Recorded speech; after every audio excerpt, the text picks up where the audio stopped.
जय हिंद। आज हम सीखने का प्रयत्न करते हैं कि परिशिष्ट 3 मध्य प्रदेश कोषालय संहिता के परिशिष्ट 3 में देयक बनाने के लिए क्या प्रक्रिया बताई गई है।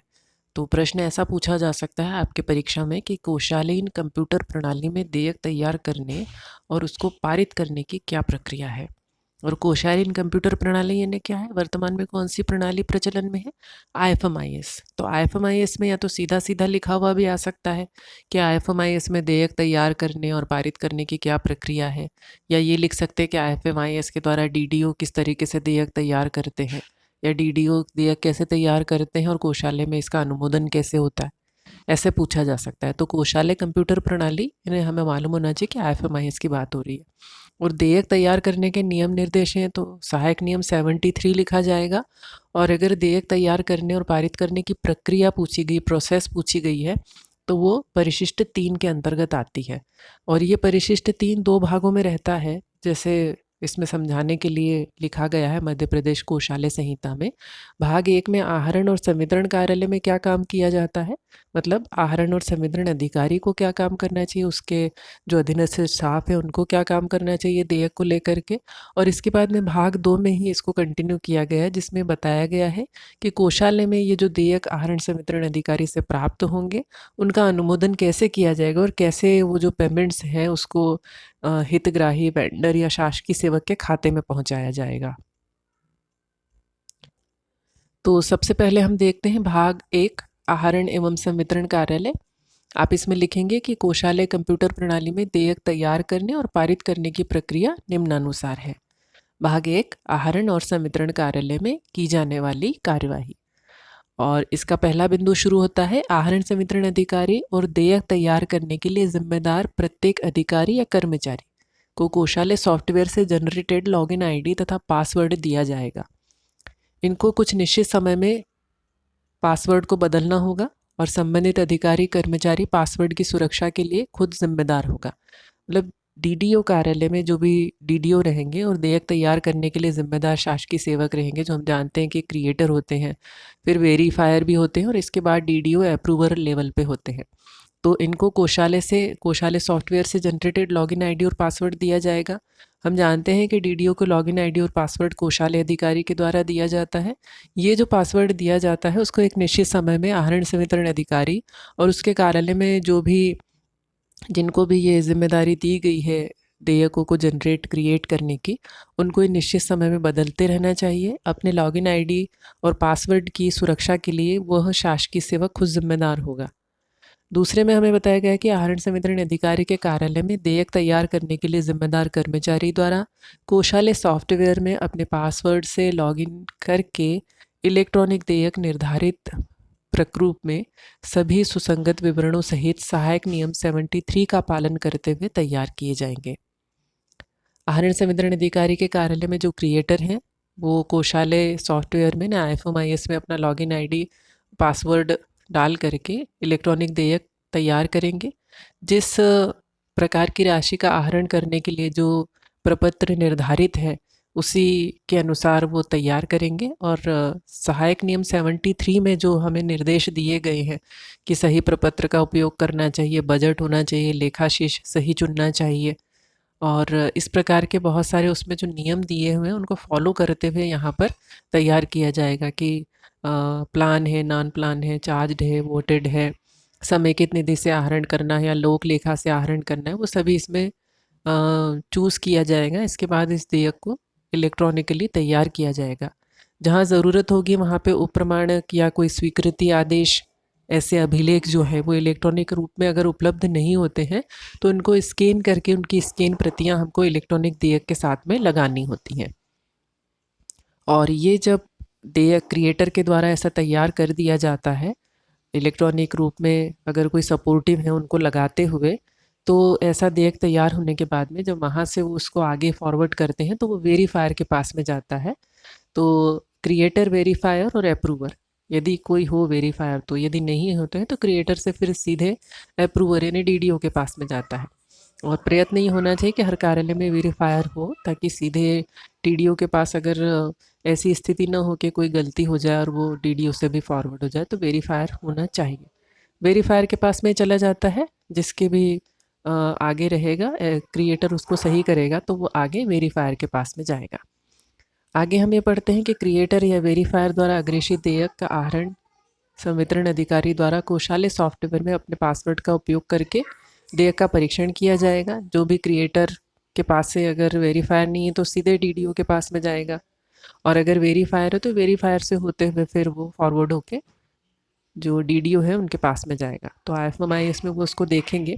अलग अलग देयक इनबॉक्स में R&D में उपलब्ध हो सकते हैं, तो R&D में देख सकते हैं वो इसको, और उसमें देख करके वो उसका परीक्षण करेंगे कि देयक सही तरीके से जो सहायक नियम 73 है उसका पालन करते हुए बनाया गया है। जो 20,000 तक के अगर वाउचर्स हैं तो उनको ज़रूरी नहीं है संलग्न करना, और उससे कम के वाउचर्स हैं, स्वीकृतियां हैं जहां आवश्यक, वो सब उसमें इनक्लोज की गई हैं इलेक्ट्रॉनिक माध्यम से स्कैन करके, और उसकी सत्यता प्रामाणिकता सभी उसका विवरणों की जांच करेंगे।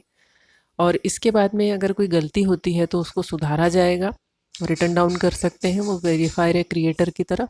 और यदि उनको ऐसा लगता है कि ये सही है और इसका अनुमोदन हो जाना चाहिए, ये भुगतान योग्य देयक है, तो डीडीओ का जब समाधान हो जाता है तो वो उसको भुगतान के लिए अनुमोदित कर देते हैं।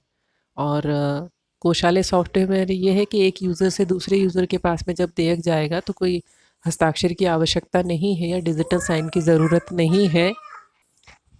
डिजिटल साइन जैसे एक यूज़र से दूसरे यूज़र के पास में जा रहा है एक ही कार्यालय में, तो ज़रूरी नहीं है। पर हाँ, जब ये डीडीओ से अभी की व्यवस्था में जो है अद्यतन डीडीओ से ये जब कोषालय की तरफ जाएगा तो उसमें डिजिटल सिग्नेचर किए जाते हैं। तो यहाँ पे ये आपको इसमें ऐड करना चाहिए कि जहाँ पे डिजिटल सिग्नेचर ज़रूरी है वहाँ पे डीडीओ की डिजिटल सिग्नेचर होने पर ही ये आगे बढ़ता है, कोषालय की तरफ जाता है। देयक जिसमें प्रति हस्ताक्षर अपेक्षित होते हैं, कोई ऐसे देयक होते हैं जो प्रति हस्ताक्षरित करवाने की ज़रूरत होती है। तो यदि कोषालय सॉफ्टवेयर में ऐसा हायरार्की बनी हुई है कि इस प्रकार के अगर कोई देयक आते हैं तो ऑनलाइन एक लेवल आगे अधिकारी को पहुंच जाते हैं, प्रति हस्ताक्षर के लिए अग्रेषित हो जाते हैं, तो ठीक है। और यदि ये व्यवस्था नहीं है तो फिर ऑफलाइन स्वीकृति ली जा सकती है और उसकी स्कैन प्रति इस देयक के साथ में लगाई जा सकती है। जब पुस्तक अंतरण के द्वारा समायोजन किया जाना है, बुक ट्रांसफ़र किया जाना है कोषालय से, तो लेखा शीर्षों का पूरा पूरा और सही वर्गीकरण उसमें देना चाहिए। सही वर्गीकरण इसमें होना चाहिए ताकि उसके हिसाब से सही राशि और सही लेखा शीर्ष में पूर्ण तरीके से उसको अंतरण किया जा सके। अगला हम इसमें देखते हैं कि सामान्य विशेष आदेश के द्वारा जो छूट दिए गए प्रकरण हैं, केवल उनको ही इसमें अलग रखा जाएगा, बाकी सभी भुगतान ई भुगतान के माध्यम से ही किए जाएंगे। 100% ई पेमेंट करने का धारणा होनी चाहिए, तो 100% ई पेमेंट किए जाने चाहिए। अगर कोई आदेश है तो उसको ही छूट दिया जा सकता है पर्टिकुलर प्रकरण को। और आयुक्त तो कोष एवं लेखा द्वारा इसमें अगर ऐसी छूट दी जाती है तो ऐसे छूट वाले प्रकरणों में जिनमें ये भुगतान नहीं करना है, मैन्युअली चेक जारी किया जाना है, तो पृथक से उसके देयक तैयार किए जाएंगे। और चेक से भुगतान का चयन करते समय कि चेक से भुगतान करना है, इलेक्ट्रॉनिक पेमेंट नहीं करना है, तो उसमें जो परिशिष्ट 4 दिया हुआ है मध्य प्रदेश कोषालय संहिता में, उसके उपबंधों का पालन करना चाहिए। और उसमें ये दिया गया है कि ये कारण स्पष्ट करना पड़ेगा कि क्या कारण है जिसके कारण से हम ई भुगतान नहीं कर पा रहे, हमको चेक से पेमेंट करना पड़ रहा है। तो परिशिष्ट 4 में ये चीज़ दी गई है कि उस कारण को हमें स्पष्ट करना पड़ेगा। आगे इसमें बताया गया कि डीडीओ की स्वीकृति के लिए देयक इलेक्ट्रॉनिक रूप में अग्रेषित किया जाएगा, जो डीडीओ के लॉगिन में अवेलेबल होगा। डीडीओ उसको चेक करेंगे, ये हम पढ़ चुके हैं।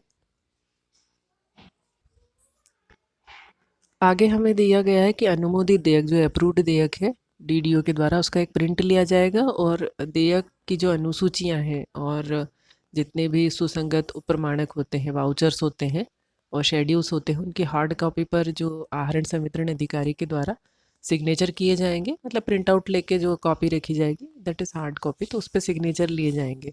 और ये कार्यालयीन प्रति होगी, इसको कार्यालयीन प्रति के रूप में डीडीओ के कार्यालय में सुरक्षित रखा जाएगा, क्योंकि बाकी सब तो हम इलेक्ट्रॉनिकली भेज रहे हैं। और कोषालय सॉफ्टवेयर के अंतर्गत जो डीडीओ इलेक्ट्रॉनिक देयक कोषालय को अग्रेषित करते हैं, और देयक की प्रिंटेड कॉपी कोषालय में नहीं भेजी जाती है, ऑनलाइन नहीं भेजा जाता है। स्वीकृतियां हैं वो भी हम स्कैन करके ऑनलाइन भेजते हैं। सफलतापूर्वक प्रेषित देयक के लिए एक पावती क्रमांक इसमें कोषालय सॉफ्टवेयर में जनरेट होता है, टोकन नंबर या पावती क्रमांक। और जिसे देयक की कार्यालय प्रति में डीडीओ के द्वारा लिखा जाएगा। इस पावती क्रमांक जो है उसके आधार पर डीडीओ समय समय पर देयक की स्थिति जान सकते हैं, उसका स्टेटस जान सकते हैं कि अभी ये जो बिल है, बिल सर्च में देख सकते हैं कि ये किस स्टेटस पे है पावती क्रमांक के द्वारा। भुगतान के लिए देयक पारित हो जाने पर कोषालय सॉफ्टवेयर के माध्यम से भुगतान का विवरण प्रिंट किया जा सकता है। जब ये भुगतान के लिए आगे होता है तो भुगतान जब हो जाएगा उसमें, तो उसमें क्लियर हो जाएगा कि वाउचर नंबर क्या है, कितना भुगतान किया गया, किस डेट को भुगतान किया, तो उसका भी प्रिंट लिया जाएगा, या तो हाथ से लिखा जाएगा या प्रिंट किया जाएगा पर्टिकुलर देयक पे। देयक के भुगतान के बाद डीडीओ भुगतान का विवरण उस पर अंकित करेंगे। भुगतान का विवरण की मुद्रित प्रति पर हस्ताक्षर करके देयक की कार्यालय प्रति के साथ में लगाएंगे, और जो मूल उपप्रमाणक हैं उन पर भुगतान और निरस्त अंकित किया जाएगा ताकि उनका ऐसा दोबारा उपयोग नहीं हो सके। पेड एंड कैंसिल की सील लगा करके उनको कार्यालय में रखा जाएगा। मतलब जो भी देयक लगाया जाएगा उसके अप्रूवल के बाद में उसकी एक प्रिंट रखी जाएगी, डीडीओ के सिग्नेचर किए जाएंगे। भुगतान हो जाने के बाद भुगतान की डिटेल उस पर लिखी जाएगी या उसका प्रिंट लेकर के जो देयक है उसमें रखा जाएगा। उस पर कोषालय उस पर डीडीओ के सिग्नेचर किए जाएंगे, और जो उप प्रमाणक उसके साथ में हमने लगाए हुए हैं उसको पेड एंड कैंसिल की सील लगा करके रखा जाएगा कि इसका भुगतान हो गया है, ताकि कभी लेखा परीक्षा के लिए ज़रूरत पड़े या निरीक्षण के लिए ज़रूरत पड़े तो हम उसको सही समय पे सही तरीके से प्रस्तुत कर सकें। तो ये डीडीओ का चैप्टर ख़त्म होता है, जिसमें हमने ये देखा कि कोषालय अधिकारी के द्वारा जो डीडीओ है उनको लॉगिन आईडी और पासवर्ड दिया जाएगा। वो अपने कार्यालय में लॉगिन आईडी पासवर्ड से हायरार्की बनाएंगे, और क्रिएटर वेरीफायर अप्रूवर ऐसी हायरार्की बनेगी किसी भी देयक के लिए। और क्रिएटर वेरीफायर या अप्रूवर जो भी है वो अपने लॉगिन आईडी पासवर्ड को समय समय पर बदलते रहेंगे। उसकी सुरक्षा की जिम्मेदारी इनकी ही रहेगी, उसी शासकीय सेवक की।